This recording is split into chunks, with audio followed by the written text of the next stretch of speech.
Bonjour à tous et merci de votre fidélité sur la RTC. Soyez les bienvenus dans ce flash d'information. Un an après les inondations dévastatrices causées par la montée du fleuve Sénégal, les plaies sont encore béantes dans la région de Matam.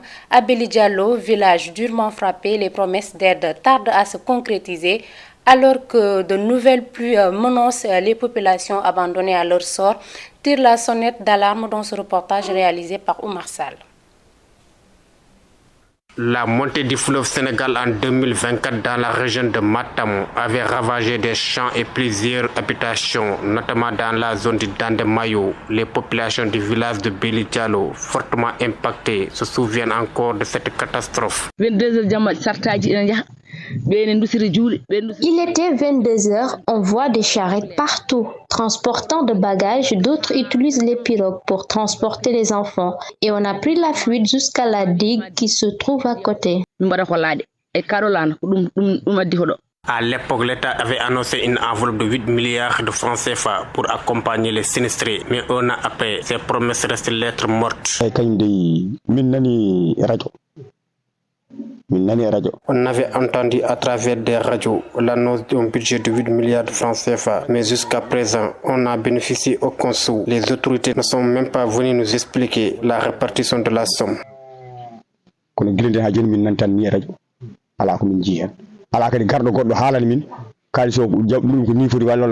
Cette année encore, des fortes précipitations sont annoncées et les sinistrés, toujours livrés à eux-mêmes, lancent un cri de détresse.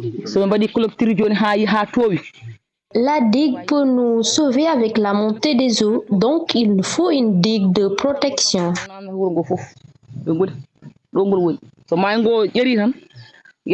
La situation ravive les souvenirs douloureux des inondations passées. Angoissés et inquiets, les habitants interpellent les autorités pour une action urgente afin de prévenir une nouvelle catastrophe.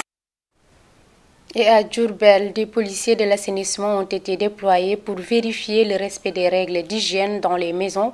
Sur les 100 concessions visitées, 85 sont conformes aux normes sanitaires. Ce programme, encore en phase de test, vise à faire de Diourbel une ville propre avec des fosses septiques bien entretenues dans chaque foyer. Le préfet du département s'est exprimé sur cette initiative au micro de Babacar Sall. Menée par la division régionale de l'assainissement en relation avec les acteurs régionaux. Notamment, s'agissant de la commune, nous avions la mairie, la commune de Diourbel, notamment les services techniques, les badiens de bloc, les délégués de quartier, entre autres. Et l'activité devait permettre d'améliorer le cadre de vie, notamment en respectant la réglementation en ce qui s'agit de l'assainissement dans nos localités. La police de l'assainissement, comme le prévoit la réglementation, c'est une politique qui s'applique aux populations, qui doit être respectée. Mais nous avions vu qu'ici à Diourbel, il y avait quelques soucis, parce que c'était des questions d'assainissement qui étaient récurrentes, des fosses qui étaient installées au niveau des rues, des canalisations qui étaient obstruées, entre autres. Il y avait beaucoup d'infractions notées. Et il fallait échanger avec les populations, les accompagner, aller dans la sensibilisation, entre autres. Mais sans oublier aussi l'application de la réglementation, notamment la répression.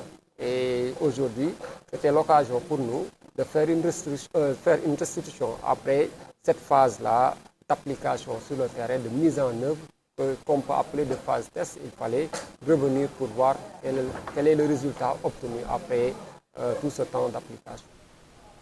Et pendant ce temps, le ministre des Forces armées, le général Biram Diop, a présidé la sortie de la 43e promotion de l'École nationale des sous-officiers d'active ENSOA à Kouta. Cette promotion forte de 94 sous-officiers, dont 8 filles, compte en son sein 9 nationalités, selon le colonel Ibrahim Oumar Faye, commandant de l'ENSOA de Kaolack, propos recueillis par Ténétiaré.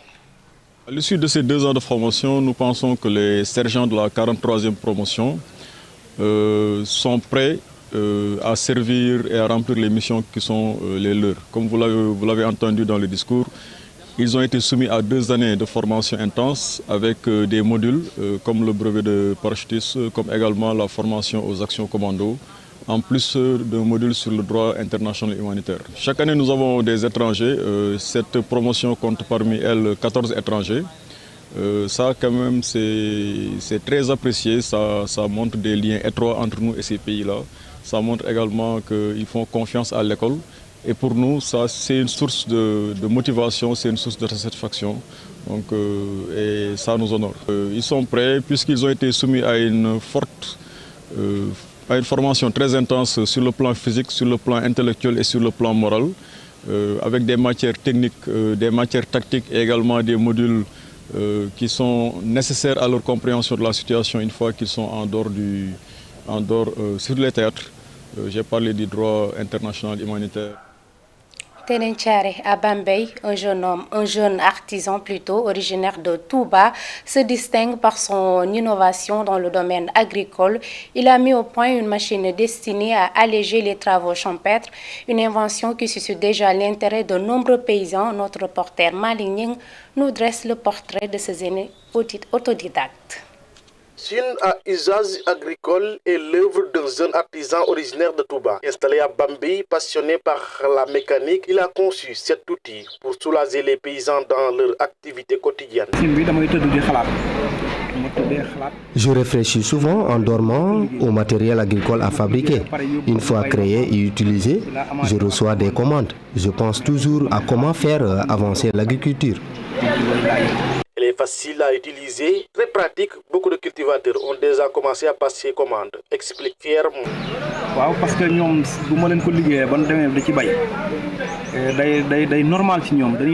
Après les premiers essais, les cultivateurs sont satisfaits. Les commandes augmentent. J'ai aussi fabriqué un autre modèle à Baba Garage et à Gawan. Il est économique. Avec 500 francs, on peut travailler toute la journée.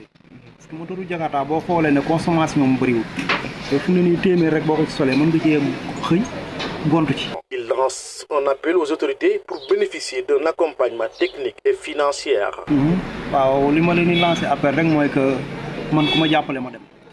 J'ai les compétences et la technique. Il me faut juste un coup de main pour aller plus loin. Fort de ce succès, le jeune artisan ne compte pas s'arrêter là. Après avoir fabriqué 3 exemplaires, l'ambition d'améliorer ces modèles pour mieux répondre aux besoins des producteurs ruraux. En ces temps résolus numériques, de plus en plus d'enfants possèdent un téléphone portable, outil de communication et d'apprentissage, mais aussi source de distraction et disposition à certains dangers. Entre utilité et dérive possibles, faut-il vraiment laisser un téléphone entre les mains des enfants?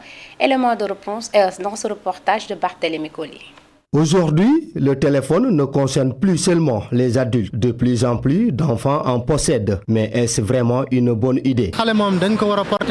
On doit protéger un enfant, surtout s'il n'est pas encore majeur. On ne devrait pas lui donner un téléphone s'il n'a pas au moins 18 ou 20 ans.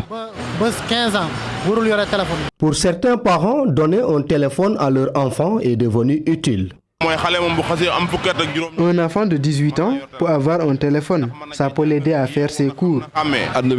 Aujourd'hui, rien n'est sûr. Donc, il faut que les enfants aient un téléphone, mais uniquement pour étudier. Mais cet outil peut être à double tranchant. Il aide à apprendre, oui, mais il peut aussi nuire.